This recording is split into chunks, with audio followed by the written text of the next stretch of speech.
walang magawa. Marami kasi kami alaga dito, lalo na yung pusa. So magpapakain muna ako ng mga alaga namin kasi kami alaga eh. Kagaya nito. Yan. Masakit ito eh. So nabigyan yung kanyang isang mata. Tapos yun naman yung isa naming pusa, si Blue Eyes, si Suman. May history yan kung bakit Suman. At ito si Luya. Mahilig kasi ito maglaro ng puppy na si Suman.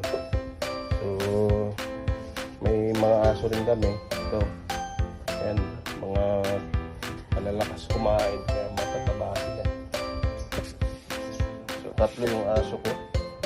So ang mga pusa namin 10. Ayan pa yung isa.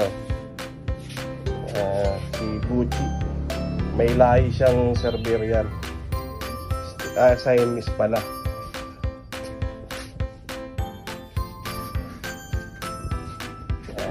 Yan yung laging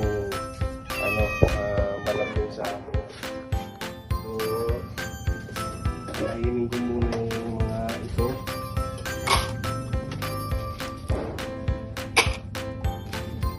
Yung gabi.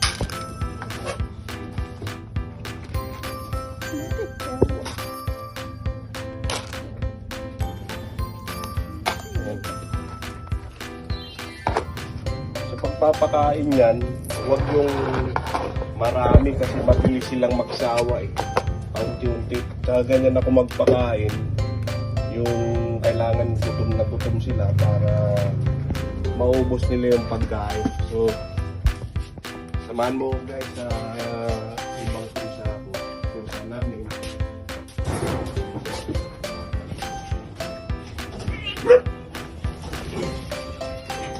Yan. Dami niyan. Dito nakalagay dito 8. Mahilig kasi kami sa mga pusa, aso.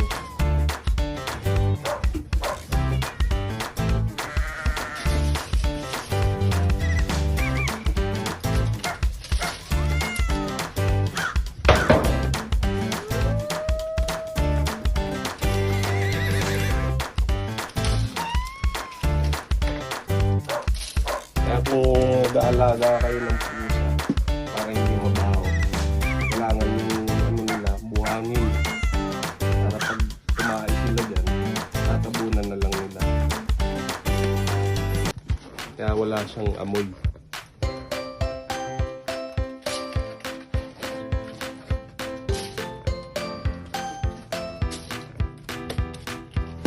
So yan guys, makikita mo yung ko dito, tutulungan namin dito yung mga higaan nila.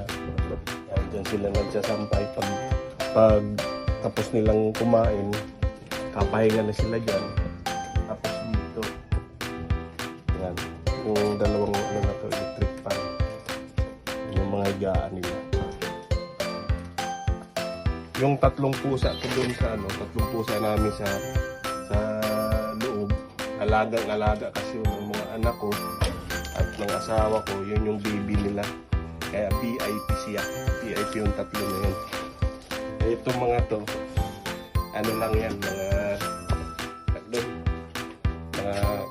asong, mga pusang gala sila. Pero dahil nga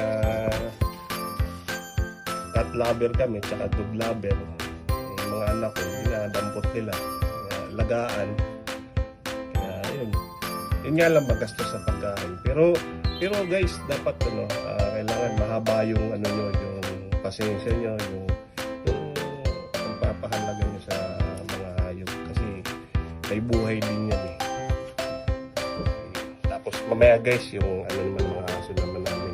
Ganyan ako magpakain sa mga alaga ko, yung kailangan gutom na sila para yung pagkain na ibibigay namin, naubos kagad nila. So 2 times lang sila kumakain sa isang araw, mamaya namang gabi sila namin pakakainin yung talagang gutom sila. So yun guys,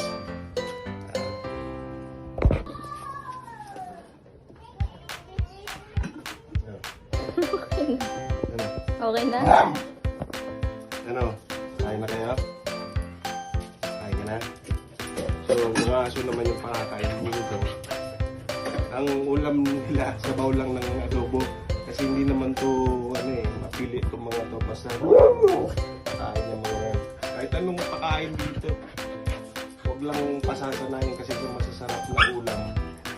Ang aso kasi nalililig din niya. Kaya, kahit gulay, kaya pakain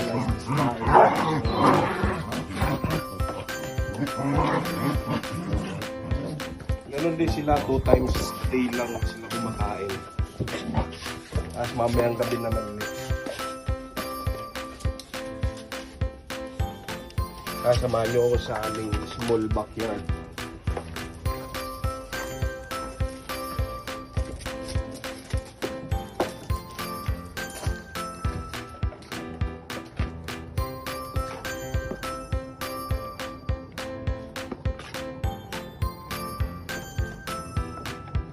Kailangan hati-hati yan. Sila naglalamang.